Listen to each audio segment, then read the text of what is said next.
নিপ্রতি বিম্বিসার নমিয়া বুদ্ধে মাগিয়া লইলা পাদনক্ষ কণা তাঁর। স্থাপিয়া নিভৃত প্রাসাদ কাননে তাহারি উপরে রচিলা যতনে অতি অপরূপ শিলাময় স্তূপ শিল্প সভার সার। সন্ধ্যা বেলায় সচিবাস পরি রাজবধূ রাজবালা আসিতেন ফুল সাজায়ে ডালায় স্তূপ পদমূলে সোনার থালায় আপনার হাতে দিতেন জ্বালায়ে কনক প্রদীপ মালা। অজাত শত্রু রাজা হল যবে পিতার আসনে আসি পিতার ধর্ম শোণিতের স্রোতে মুছিয়া ফেলিল রাজপুরী হতে সঁপিল যজ্ঞ অনল আলোকে বৌদ্ধ শাস্ত্র রাশি। কহিল ডাকিয়া অজাত শত্রু রাজপুর নারী সবে বেদ ব্রাহ্মণ রাজা ছাড়া আর কিছু নাই ভবে পূজা করিবার। এই কটি কথা যেন মনে সার ভুলিলে বিপদ হবে। সেদিন শারদ দিবা অবসান শ্রীমতী নামে সে দাসী পুণ্য শীতল সলিলে নাহিয়া পুষ্প প্রদীপ থালায় বাহিয়া রাজমহিষীর চরণে চাহিয়া নীরবে দাঁড়ালো আসি। শিহরি সভয়ে মহিষী কহিলা একথা নাহি কি মনে অজাত শত্রু করেছে রটনা স্তূপে যে করিবে অর্ঘ্য রচনা শুলের উপরে মরিবে সে জনা অথবা নির্বাসনে। শ্বেতা হতে ফিরে গেল চলি ধীরে বধূ অমিতার ঘরে সম্মুখে রাখিয়া স্বর্ণ মুকুর বাঁধিতেছিল সে দীর্ঘ চিকুর আঁকিতেছিল সে যত্নে সিঁদুর সীমন্ত সীমা পরে।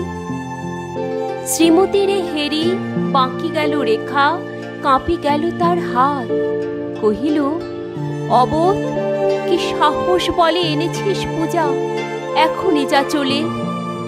কে কোথা দেখিবে ঘটিবে তা হলে বিষম বিপদপাত। অস্ত রবির রশ্মি আভায় খোলা জানালার ধারে কুমারী শুক্লা বসি একাকিনী পড়িতে নিরত কাব্য কাহিনী। চমকি উঠিল শুনি কিঙ্কিনী চাহিয়া দেখিল দ্বারে। শ্রীমতীরে হেরি পুঁথি রাখি ভূমি দ্রুত পদে গেল কাছে কহে সাবধানে তার কানে কানে রাজার আদেশ আজি কে না জানে এমন করে কি মরণের পানে ছুটিয়া চলিতে আছে। দ্বার হতে দাঁড়ে ফিরিল শ্রীমতী লইয়া অর্ঘ্য থালি। হে পুরবাসিনী সবই ডেকে কয় হয়েছে প্রভুর পূজার সময়। শুনি ঘরে ঘরে কেউ পায় ভয় কেহ দেয় তারে গালি।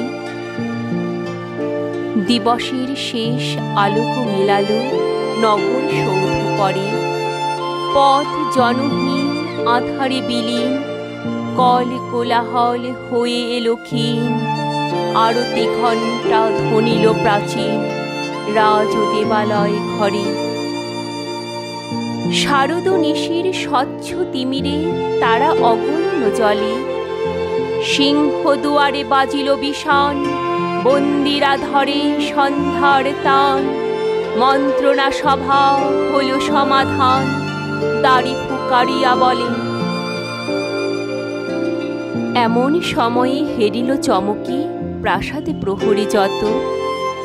রাজার বিজন কানন মাঝারে স্তূপ পদমূলে গহন আধারে জ্বলিতেছে কেন যেন সারি সারি প্রদীপমালার মতো। মুক্ত কৃপাণে পুরো রক্ষক তখনই ছুটিয়া আসি শুধালো কে তুই ওরে দুর্মতি মরিবার তরে করিস আরতি। মধুর কণ্ঠে শুনিল শ্রীমতী আমি বুদ্ধের দাসী। সেদিন শুভ্র পাষাণ ফলকে পড়িল রক্ত লিখা। সেদিন শারদ স্বচ্ছ নিশীথে প্রাসাদ কাননে নীরবে নিভৃতে স্তূপ পদমূলে নিবিল চকিতে শেষ আরতির শিখা।